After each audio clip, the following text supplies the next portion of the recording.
Hello, good morning out there. You are welcome to Sports on VOS TV. I'm pretty new here, but it's a pleasure to be here this morning. We had the first part of the show, discussion segment and newspaper segment for some time now. It's now time for us to take some sporting tidbits.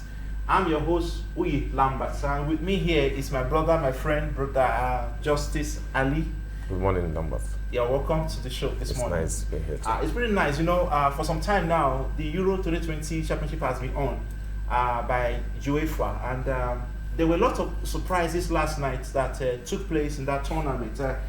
We actually saw in that tournament France and Switzerland dragging horns with each other, and we expected everyone, in fact, at home expected France to take the day, but at the end of the day, we saw that Switzerland triumphed in that encounter. So what is your take on that match that we watched last night? It was a cracker of hell of a match, if you ask me once again. So what do you think? Well, I haven't topped the so-called group of death where they had Germany as well as Portugal.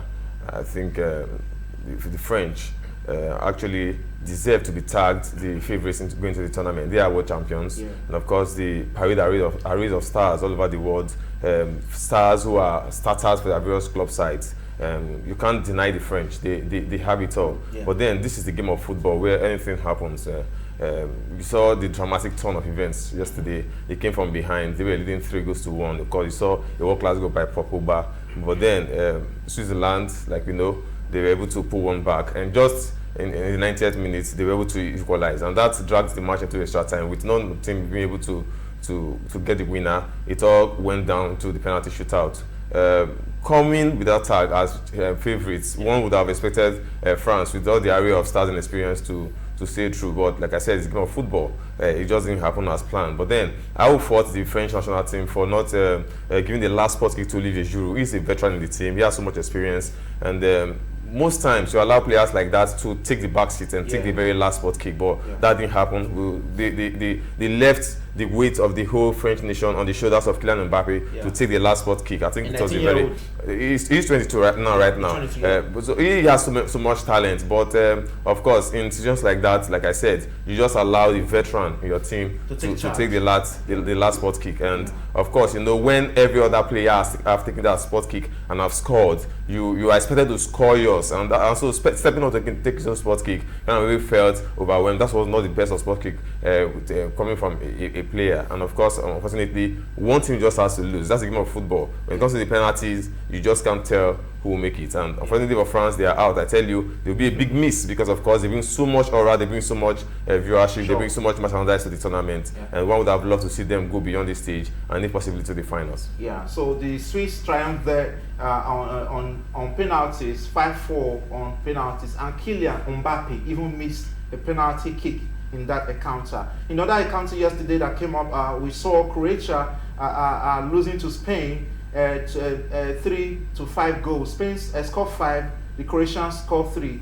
The likes of Luka Modric was there. All the Perishes and the Shishis of this world, they were in that encounter. Well, it was another pulsating encounter that happened, that took place before the French game. The Croatians, they are also a team to reckon with. Just don't forget, they were finalists in the last World Cup. They lost to France in the finals.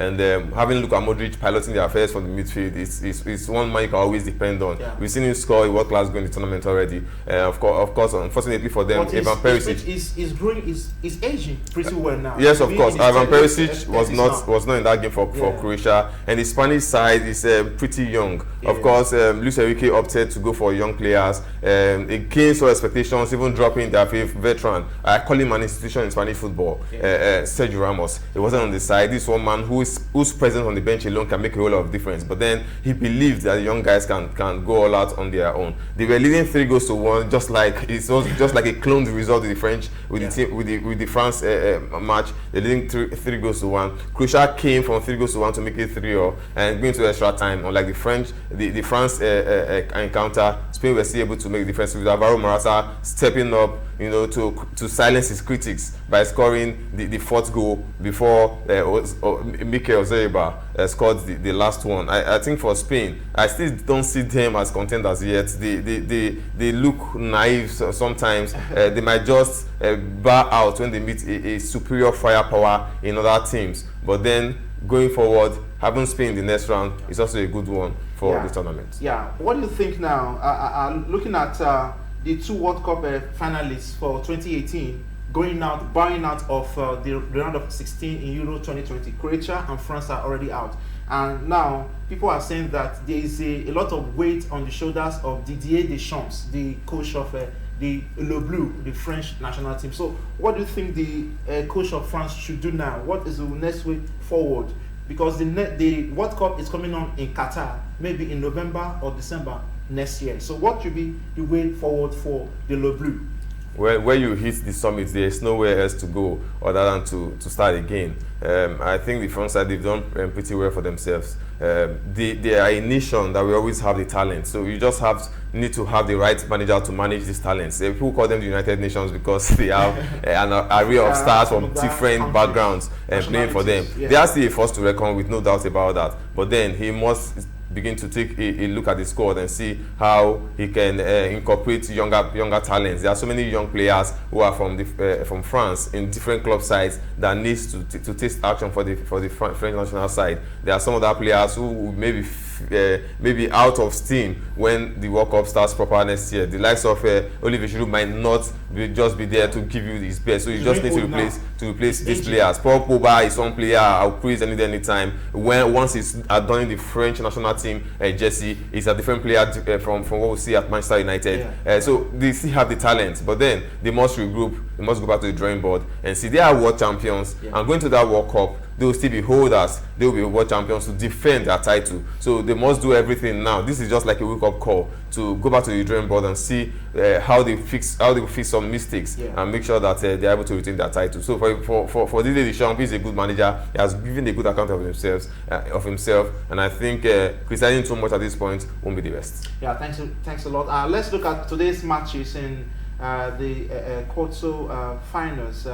We have England and Germany by 5 p.m. Then later in today's matches by 8 p.m. we'll have Sweden and Ukraine. So England and Germany, what are your expectations in that match? Well, since England topped their group during the qualifiers, they are hosting their matches in Wembley. They are the only team that have not travelled out of their comfort zone. Because of the COVID, so they'll be welcoming Germany to Wembley. And don't forget, in the past 7 matches at Wembley, Germany haven't lost to the Three Lions. And since 1996, where they beat Germany via penalty shootout in the European tournament, they've not beaten Germany again in the last 4 quarterfinal meetings. So there are so much at stake between England and Germany. The English see it as a rivalry. The Germans don't see the English as rivals because, of course, the records are there to show that they are superior. But one thing I must say is that if you take a look at this tournament, the toe or fatigue is already having its toe on most players. Of course, the COVID-19 came and made it very difficult for the season to kick off. And so when it kicked off last year,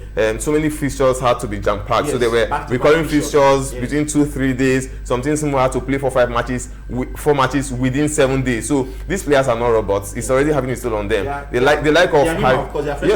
like of Harry Kane, you could see, is just nowhere to be found. He looks out of sorts with the English national side. Probably fatigue is telling on him. And we've also seen so many other good players not giving their best. N'Golo Kante, who we saw practically drag Chelsea to the final and win the UEFA Champions League, was not himself in the tournament. So all of these are things we need to consider. But then, like I said, coming back to your question, going to today's encounter, I'll still give it to the Germans. They just know how to get their way past the highly overrated Three Lions of England. Plenty goals. With the English side, haven't scored only twice. With Raheem Sterling scoring the only 2 goals in the tournament, I think the Germans still have an edge over them. Yeah. So what do you think about the match between Sweden and Ukraine by 8 p.m.? I think that is one match that has I'll tag very ordinary, not so much as is being said about Ukraine or Sweden. Since the likes of Lasin and Ibrahimovic, are no longer playing for Sweden, there's no much hype. But then there's this certain Isak,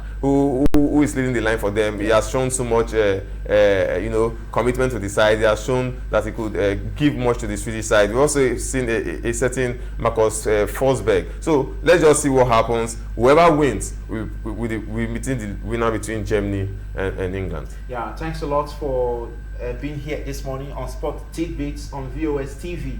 Well, let's take some results from the basketball world. Last night, the LA Clippers played against the Phoenix Suns, and one would expect the Phoenix Suns to actually triumph in that encounter because previously the Phoenix Suns led the series 3-1. That means they won 3 games out of 4 games. But last night was game 5. And when I watched that game last night, I saw the LA Clipper clipping up the wings of the Phoenix Suns, and they were able to do that by with a score of 116 to 102. And in that match also, the Phoenix Suns scoring leader was Devin Booker. He's just barely 21 years old, and he scored 31 points in that encounter.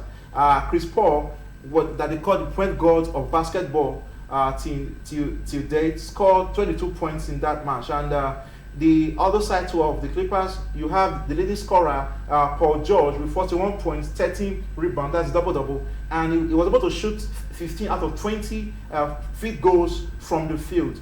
I said by Reggie Jackson with 23 points. So we expect the game between the Milwaukee Bucks and Atlanta Hawks to kick off today by 1:30 or tomorrow morning by 1:30 a.m. So expect to join for the game 4 between the Milwaukee Bucks and Atlanta Hawks. That will be Giannis Antetokounmpo versus Trae Young of the Atlanta Hawks. So that's it today on Sport Tidbits on VOS TV.